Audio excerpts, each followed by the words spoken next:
இதுக்கப்புறம் என்னோடய வீடியோ டிக்டாக்கில் வராது. நான் டிக்டாக்கில் போஸ்ட் பண்ண மாட்டேன். ஏன்னா டிக்டாக் வந்து ரொம்ப டாக்ஸிசிட்டியாக இருக்குது. ஓகே, எதை திறந்தாலும் சண்டை, ஏதாவது ஒன்று யாரை பற்றி பேசிக்கிட்டு இப்படியே இருக்கிறாங்க. ஸோ நம்ம அதுக்குள்ளே பூந்தோன்னா நம்மளும் டாக்ஸிசிட்டி ஆகி ஐயோ வியூஸ்க்காக நம்மளும் இப்படி வீடியோ போடணுமா அப்படின்ற அளவுக்கு போயிடுது. ஸோ அதனால் இதுக்கப்புறம் டிக்டாக்கில் நான் வீடியோ போஸ்ட் பண்ண மாட்டேன். இதுக்கப்புறம் வீடியோ போஸ்ட் பண்ண போகிறது எல்லாமே எஃபிலையும் இது இருக்குல்ல யூடியூப், அது சொல்லாமல் தெரில, அதுலேயும் தான் போஸ்ட் பண்ண போகிறேன். ஸோ யார் யார் வந்துட்டு இதுக்கப்புறம் யூடியூப் சப்ஸ்கிரைப் பண்ணணுன்னு நினைக்கிறீங்களோ என்னோடய பேர் VIISHNUSILVAM, இதை தட்டி பாருங்கள். கண்டிப்பாக வந்து நான் அதில் வந்து வீடியோ இதுக்கப்புறம் அதை தான் போஸ்ட் பண்ண போகிறேன். சரியா? ஸோ இப்போ தான் ஸ்டார்ட் பண்ணியிருக்கேன். முடிஞ்சால் அதில் சப்ஸ்கிரைப் பண்ணிக்கோங்க, இல்லைனாலும் பரவாயில்ல. லெப்லெட் இவளை வந்து நான் வந்து போஸ்ட் பண்ணுறப்ப இவ மடி பார்த்தீங்களா அப்படி இருக்குன்னு, இதை பார்த்துட்டு என்கிட்ட சில பேர் என்ன கேட்டாங்கன்னா, என்ன ப்ரோ இப்படி ப்ரீட் பண்ணி வச்சுருக்கிறீங்க எல்லாம் தொங்கி போகிற அளவுக்கு அப்படின்னு. யோ நான் பண்ணலை. ஏய் ருக்கு வாமா, ருக்கு கம்மியா பேபி, நான் பண்ணல. ஓகே, இவளை வந்து நான் ரெஸ்கியூ பண்ணினது. சரியா?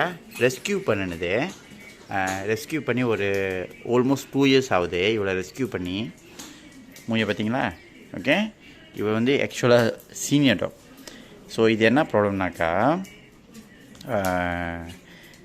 இந்த இல்லீகல் ப்ரீடிங் மலேசியாவில் வந்து ரொம்ப நடக்கும்ல, அந்த மாதிரி ஒரு கேஸ் தான் இந்த கேஸ். அதாவது பேராக வாங்கிக்கிறது, ஓகே, இல்லையா சிங்கிளாக ஒரு ஃபீமேலை வாங்கிட்டு அதை வந்துட்டு வேறு டாக்கு கூட, வேறு ஓனர் வச்சுருக்கிற டாக்கு கூட ப்ரீட் பண்ணுறது.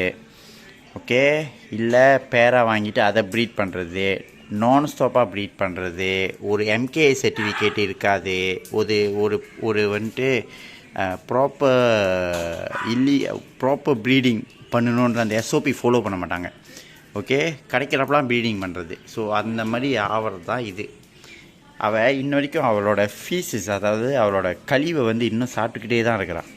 இவளோடையும் சரி, இங்கே சுற்றி இருக்கிற என் வீட்டில் உள்ள பிள்ளைங்களோடையும் சரி, செலக்டடாக அதை வந்து சாப்பிட்டுக்கிட்டு இருக்கிறான். அதை ஸ்டாப் பண்ணவே முடியல. இது என்ன காரணம்னா, இவள் குட்டி போடுறப்பெல்லாம் அந்த எல்லாத்தையும் ஒரே என்க்ளோஜரில் போட்டு வச்சு இவள் வந்து அந்த ஃபீஸஸை சாப்பிட்டு, அதாவது அதுங்களோட இது போடுற குட்டியோட கழிவை சாப்பிட்டு அதை டோட்டலாகவே அவள் பழகிட்டா. நான் என்னென்னமோ ட்ரை பண்ணி பார்த்துட்டேன். சரியா? ஸோ அவனால் ஸ்டாப் பண்ணவே முடியல. அதை ருக்கோ கம்மியா பேபி. சரியா? ஸோ இதுதான் இவள் பேர் ருக்கு.